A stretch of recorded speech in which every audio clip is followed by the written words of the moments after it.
For a long time, governors received federal allocation on behalf of all arms of government in their states and disbursed as they would.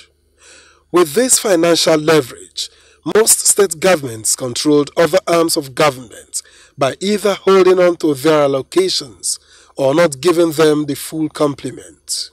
But that is about to become a thing of the past with the recent signing into law by President Muhammadu Buhari of the Fourth Alteration Bill that grants financial autonomy to state judiciaries and state houses of assembly.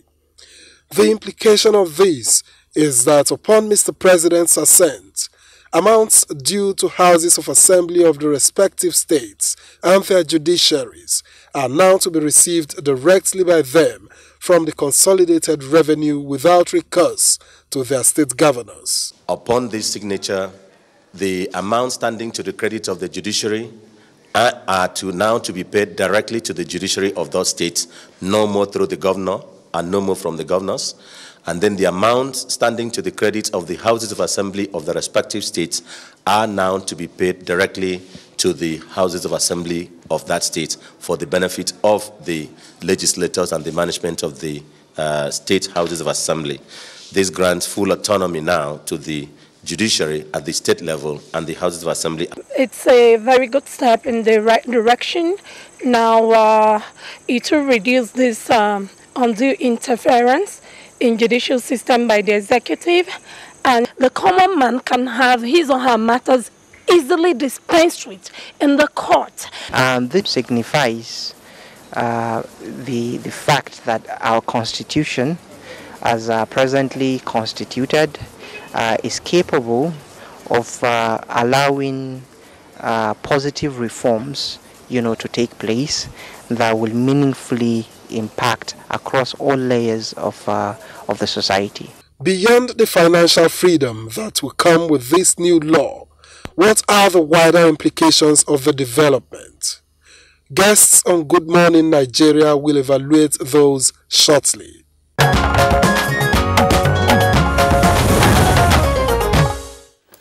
And joining us now in the studio is Right Honorable David Yohemba, former Speaker, Benue State House of Assembly. In fact, he has won so many caps. He was also a senior magistrate with the Benue State Judiciary, former National Legal Advisor, and the Deputy National Secretary of the PDP, and is now in a legal practice. You're welcome to Good Morning Nigeria. Thank you. And from our Just Studio, we also have Honorable Timothy Golu of the House of Representatives.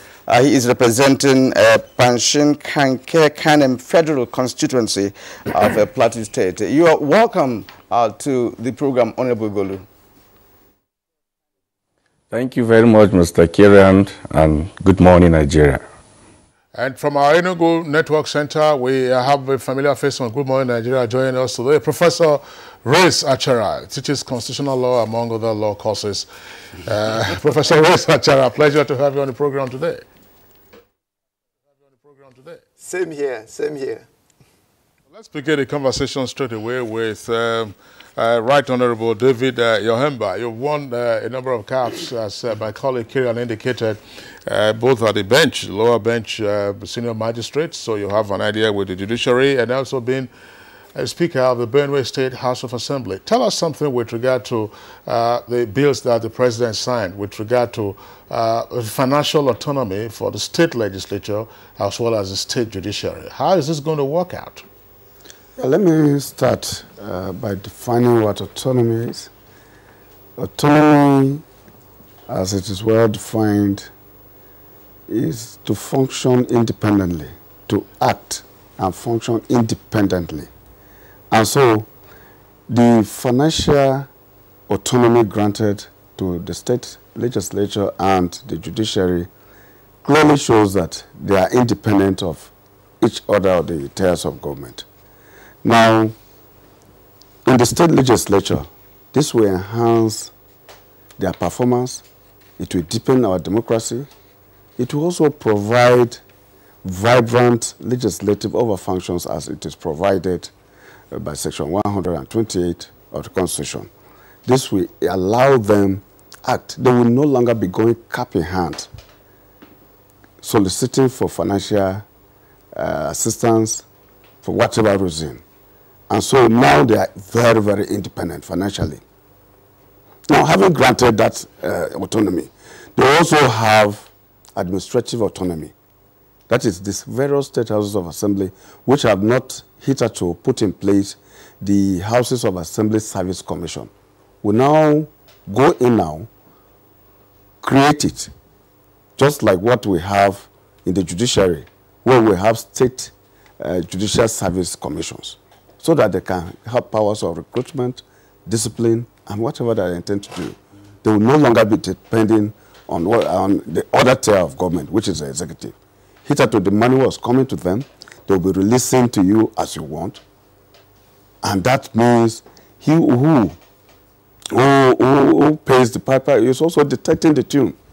It hinders you. No, it hinders you. From a practical example, because when we speak in general terms about financial autonomy or the governor releasing the funds, how did this work out? Is it that if you wanted to buy stationery, for instance, as Speaker of the House of Assembly, if you wanted to travel, you needed to prepare your request and then, put the file in your armpit and wait along with others waiting for the governor to sign? If the governor will say, put it on the table or, come back later. Is that how did it work out in the past? In practical terms, that is what works out. The governors who are in total control of the finances, there's no way you can access a dime from the executive until it pleases them. You are not for any reason allowed to dip your hand in any penny funds that accrues to the judiciary and the houses of assembly. I'll give you an example. In the judiciary, the heads of courts are there.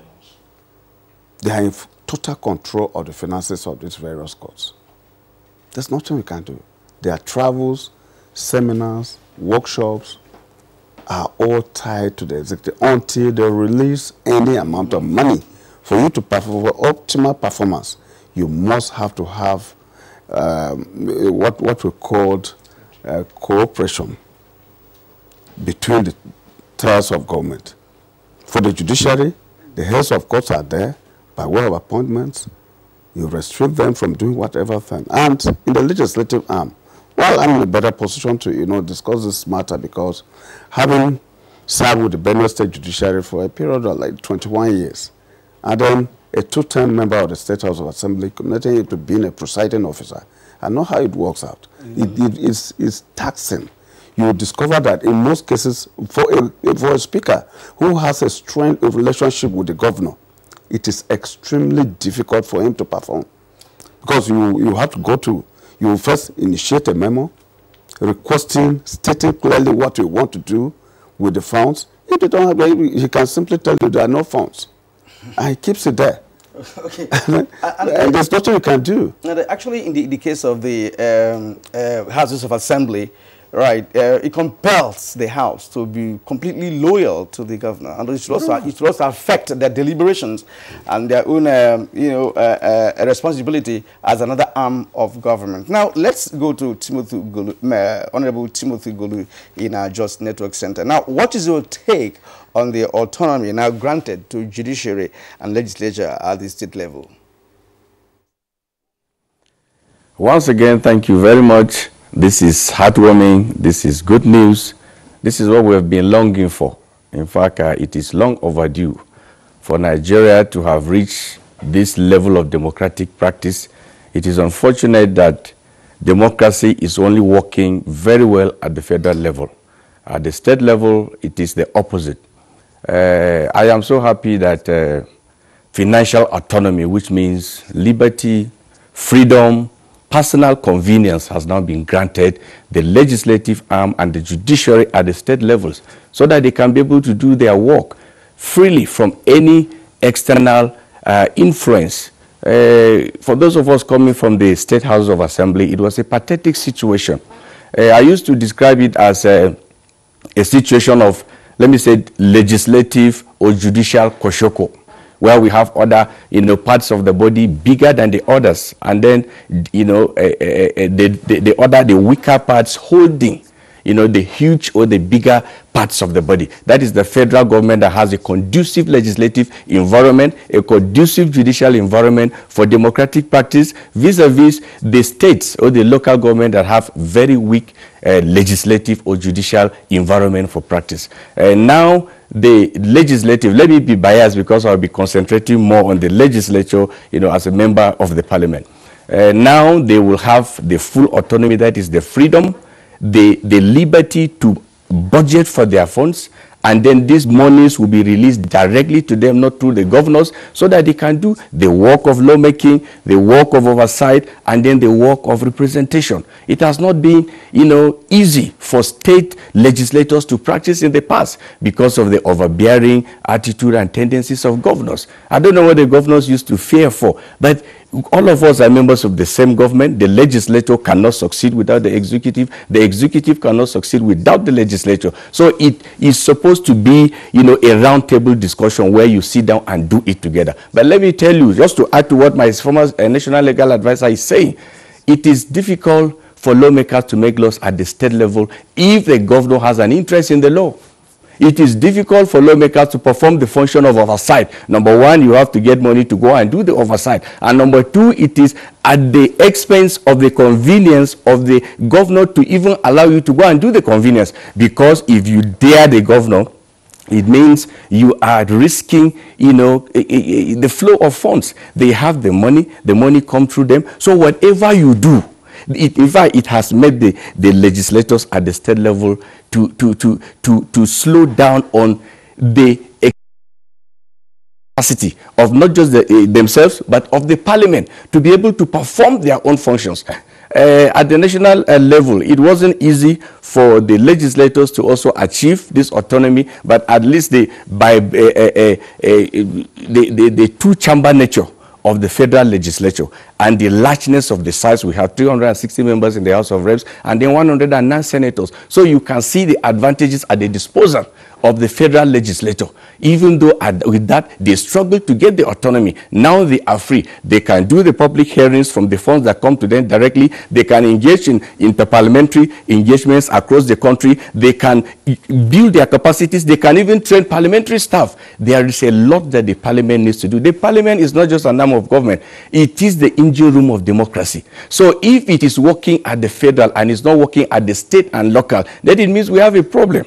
We have a problem because the laws that we will churn will only be federal laws. There are laws that are needed at the state and local government. I am happy with this because it will give room to so many other things. It will give room for the creation of additional legislative ideas for the State House of Assembly members. We have capable hands there. We have very zealous people who are ready to work. But because the environment is not there, they cannot build the capacity. It will lead to other things. Now, we have achieved this one. The issue of the local government autonomy is coming. And with this now, the legislators can freely do what they want to do without the consent of the governor. And it will now compel the governor, to come to terms, to come to the round table with the legislators to sit and discuss. It's no longer a fun matter where the governor will call and say, we want to present a budget on this day. We want to do this. We learn you are trying to pass this motion. We will not support it. It is in the interest of the House not to do it. And because of the small size of the Houses of Assembly, they are always being caged by state executive. All right, Honorable Golo, thank you very much. We'll come back to you on our Just Network studios. Let's bring in now Professor Reza Achara. Professor Reza Achara, considering the intent as well as the spirit of the new laws, is this potentially a new dawn for true separation of powers at the subnational level? Well, I really hate to appear to be the wet blanket in all this celebration. But it doesn't seem to me that this will go beyond mere cosmetics. First of all, unless they have changed what was proposed in 2017, the fourth alteration, the Constitution fourth alteration bill as number 4, which is what we're discussing today, assented to by the President, merely added just a couple of words to an existing provision of the Constitution. The existing provision already covered the judiciary. So this, fanfare about autonomy to judiciary and to the legislature, state legislature, seems strange. I think that what was done was merely to add state legislators to the provision that was already there for the judiciary. And the worry, however, is, I like the question you asked earlier, in practical effect, how does this pan out? If it is merely to deal with ensuring that salaries, emoluments, and then recurrent expenditures are handed over to the executive officials within the judiciary and within the legislature, that is to say civil servants or public servants in these places, then I'll say, yes, we've done it well. But if it is designed to cover what has been going on, to push to legislators also the issue of designing and expending money on capital projects, then I'm saying that Nigeria is headed towards catastrophe democratically. The whole purpose of having separation of powers is to ensure checks and balances. If, for example, the judges now become the people who go into contracts or creating new court halls, court buildings, we will soon face the deplorable scenario where chief judges will be arraigned in court to answer for fraud on contract awards. And that will be despicable. That will go against everything that we have been trying to protect and the reputation we want to protect, at least in my own jurisdiction, which is the judiciary. I think that we really have to be careful about these things. If you look at what has happened with this section 121 subsection 3, you see the strikes that JUSON has been carrying out, you will find that the provision seems itself illogical. The real design is for sharing from the federation account between tiers of government, not between arms of government. That is to say, sharing vertically, federal, state, local government. Those are the people that share from federation account, and they know because it's based on percentage. But if sharing horizontally between arms of government, legislature, executive, and judiciary within the same tiers, then you're going to have a problem, because at the outset, you do not quite know how much revenue is coming into the government. You can only speculate. And when the revenues start coming and you need to start disbursing them, it is still the legislature that will determine how much should go to capital projects. The only sums that are clear from the get-go are things like salaries for the judges. These ones you know in advance. So you can say these amounts stand to the credit of the judiciary. But what do you really mean when you say standing to the credit, some standing to the credit of the judiciary at the start of the budget process? It's meaningless. It's just designed to make us, it's a feel-good provision. It's designed to make us feel happy, but it's really in real terms, regarding capital projects, is almost meaningless. Professor Achara, actually you have opened a new dimension to this conversation, and at this point I'd like to ask someone who has been on both sides, both judiciary and of course the State House of Assembly, and actually was Speaker of the House of Assembly. Yohemba, what do you make of the submissions from Ms. Achara? Do you have any similar views to what you're saying, or something contrary? I have something that is a little bit contrary to what he is saying. The postulation that he has asserted now is something that happens to any other person. The executive are also prone to what he is saying. The monies that come is for you to manage. I know that this financial autonomy that has been granted to the legislative houses and the judiciary will bring a lot,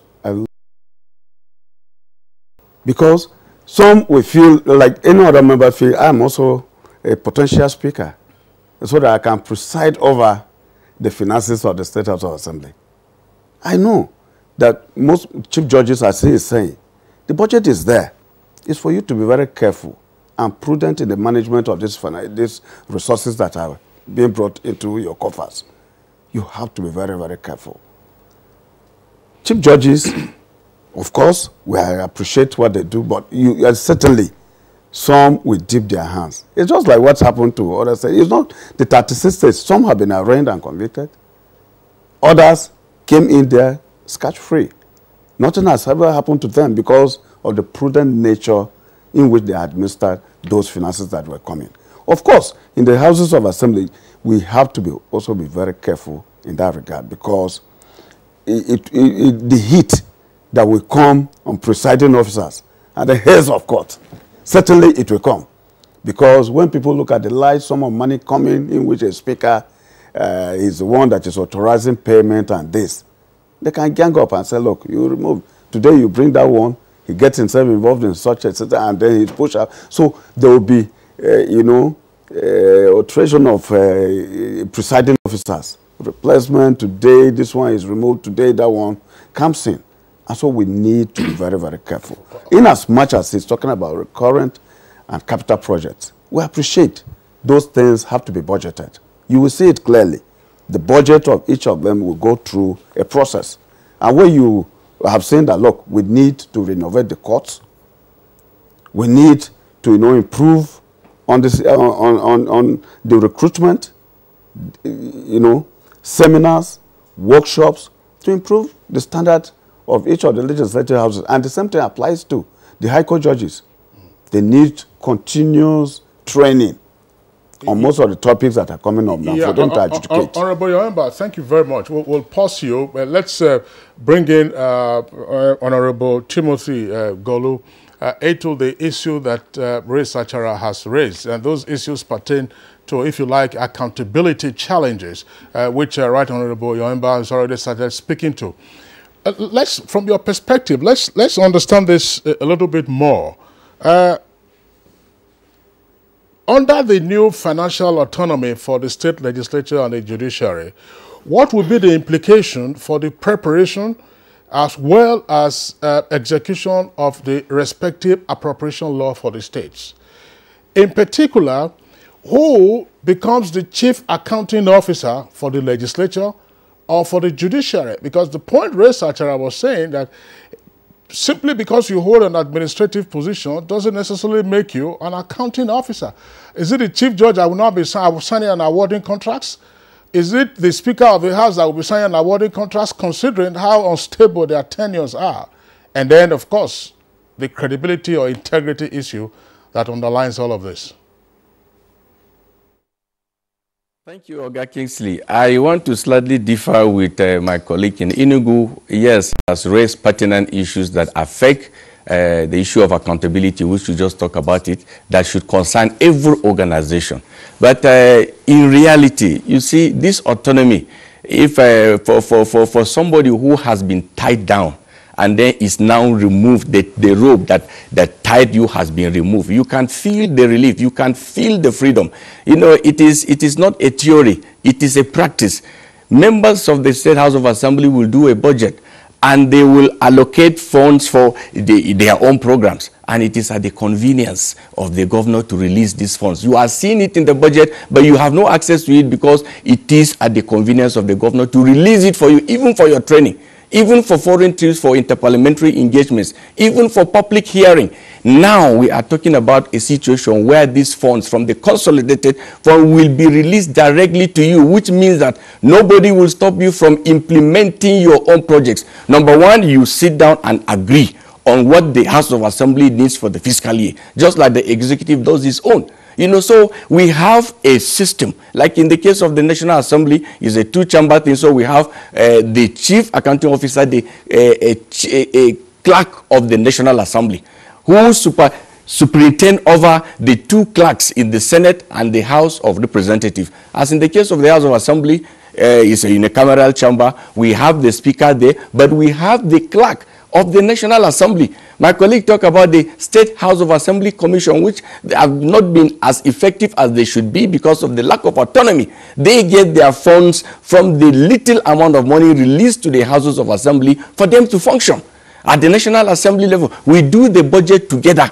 We do the budget inclusive of all the needs and the demands of the Assembly Commission that takes care of the staff, emoluments, parliamentary staff, and then the legislative aids of all honorable members. So at this level, we have the process of checks and balances. The members of the National Assembly are now free to bring out all the issues that they want to do. Sometimes, it's difficult to decipher or to create a boundary between a capital project and an overhead project. Most of the projects we have in the House of Assembly are overhead projects that have to do with trainings, that have to do with legislative responsibilities. And these legislative responsibilities require a lot of funds. Now you are free. You have the money in your hand.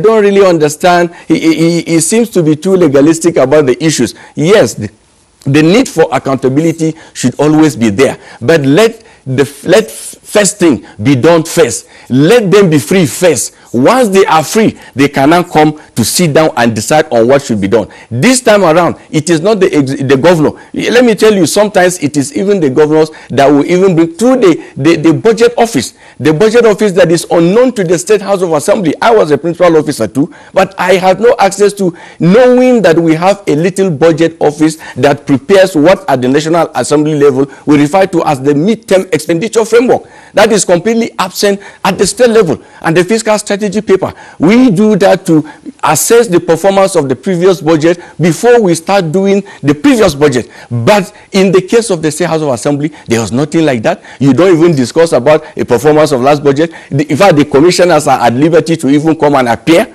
And even when you invite them for oversight functions, sometimes because the advantage that they take care of this oversight that you are supposed to take care of it by yourself, but because of lack of money, you allow them to do it. You know, they look down on legislators, commissioners, advisors, permanent secretaries, and so legislators will not be able to do their work. This time around, it is not for any legislator or any speaker to go cap in hand begging for money from the governor.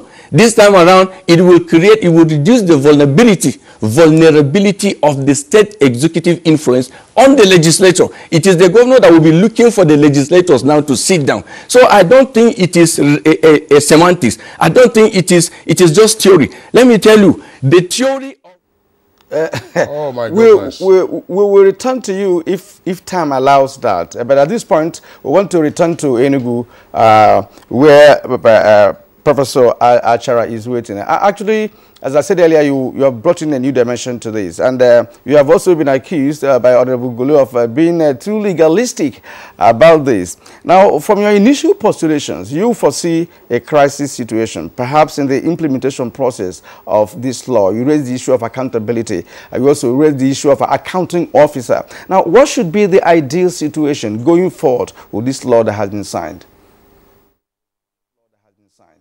Yes, I like that. You know, the colleagues overlooked was the distinction I drew between capital projects and recurrent projects, which recurrent projects would encompass, you know, what my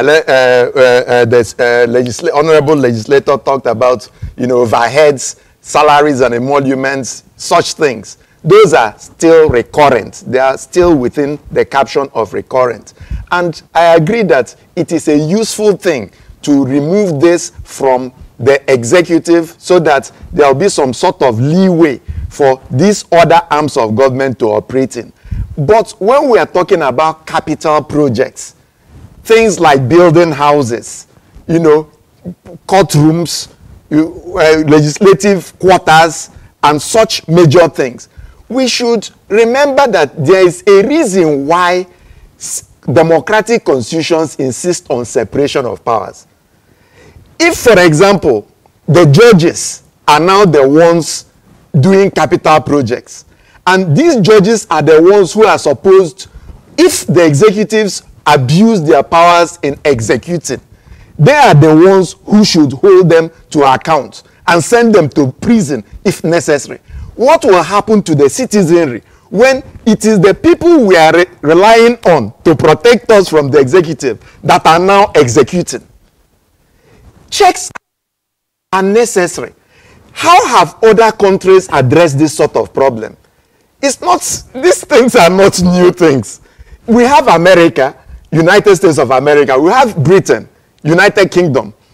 They all have these systems and they found ways of trying to solve the problem. One way of doing it is to have specialized executives. But these executives, even though they are specialized, tied to a particular arm of government, like the administrative office in the United States, which is supervised by the judicial conference.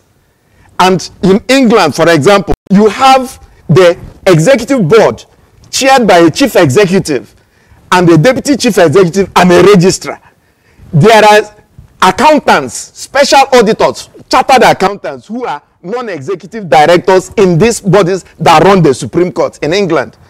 The whole purpose of it is that it is infra-dig for a superior court judge to be found one day being charged to court and being asked to explain what happened about this thing, contracts. And they are doing work. For example, in the judiciary, judges are concerned with full-time adjudication.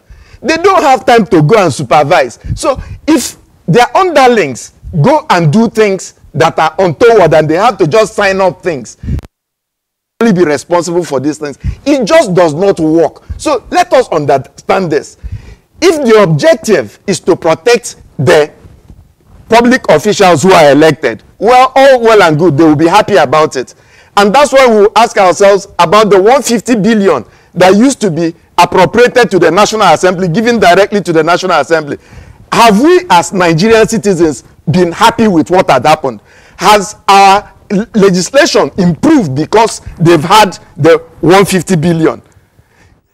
All right, Professor Ray Sacharat, thanks a lot. We are racing against time for this discussion segment. I mean, you raised another very important point, which has to do with questions often posed by citizens with regard to the opacity of the National Assembly budget, as well as the efficacy questions. There are a number of tweets that have come in. We'll quickly take those tweets, and if we still have time, we'll take the comments of the guests here with us in the Abuja studios. Mike Ayankwo, very quickly. Then the vital implications of financial autonomy for state houses of assembly and judiciary would be that the powers of governance have been taken away from the politicians and now given to the rightful owners, the people. We expect robust state assemblies and fearless judiciary. Now, from Suleiman Zuntu, the gesture for the financial autonomy will be celebrated as a gift from President Muhammadu Buhari's administration in highlighting the June 12 posthumous national award to MKO as it represents a triumph for democracy.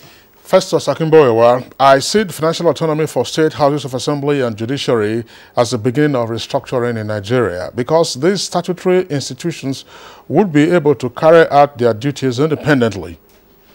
All right, now from Omobolaho, it's a good move. At least houses of assembly across the federation and the judiciary will stop being appendages of the state houses, while the state houses of assembly will cease to be rubber stamped to governors. The judiciary will dispense justice with no bias. And this is from Mujid Alabi. Financial autonomy is long overdue and a welcome development. Thanks to the National Assembly for initiating and passing the bills. Thanks also to the State House of Assembly for concurring this time around, and also thanks to President Buhari for the assent. All right, Dele Jack Solomon, the autonomy would ensure independence of state lawmakers, aid checks and balances, and good legislative duties, and intensify performance of state legislatures.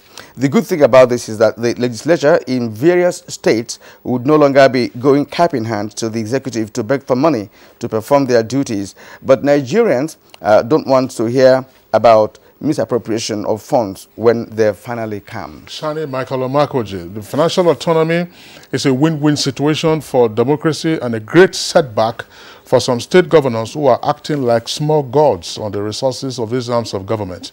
In a way, restructuring is here. All right, now Chris Simeon, Financial autonomy for the state houses of assembly is a welcome development. I pray it will extend to local government in due course. Dele Jack Solomon again, as financial autonomy is granted, we now anticipate a vibrant and robust House of Assembly in all the states of the Federation. Last hope of the common man. Now, it is the best, that is coming from Mahabila Kwara Zashi, it is the best that can make the legislative arms to scrutinize and check the excesses of the executive arms at the state level. The governors have been using the arm, that's the legislative arm, which is an independent arm, to cover their excesses and failure of governance. Olowo Kere Olajide, this is a good development. It's now left to those state houses of assembly who still see their state governors as their lord to act. Now, Ogundela Idowu, fear about the new state legislature bill signed by Mr. President is that to contest for the House of Assembly seat will now be fiercely contested, and to choose speaker will be a war. Now, Clifford Agugwese has this last tweet. It says, autonomy is a welcome development. My worry is this: who checkmates Mr. Autonomy? Do we have the administrative templates in place to ensure that autonomy is not a caveat for financial rascality? Good question to pose there, and that's the last comment that, of course, that we are taking. As we indicated, it's always a pressure cooker on Good Boy Nigeria, and that's the much, of course, we can have with regard to our second topic. We'd like to appreciate Right Honorable David Ioemba. It's the former Speaker of the Benue House of Assembly, and also a former senior magistrate in the Benue State Judiciary, and, of course, head other offices in the People's Democratic Party. Thanks a lot for being with us on Good Morning Nigeria today. From our Just Network studios, we're joined by Honorable Timothy Golu, who is a member of the House of Reps representing Pangshin, Kanke, and Kanam Federal Constituency. Thanks a lot for your insights. As always, appreciation to regular face on Good Morning Nigeria, Professor of Constitutional Law, Race Achara from our Enugu Network studios. Thanks a lot. Thanks a lot. Thanks a lot. Legalize the entire conversation. All right, so let's go back out to our sports desk.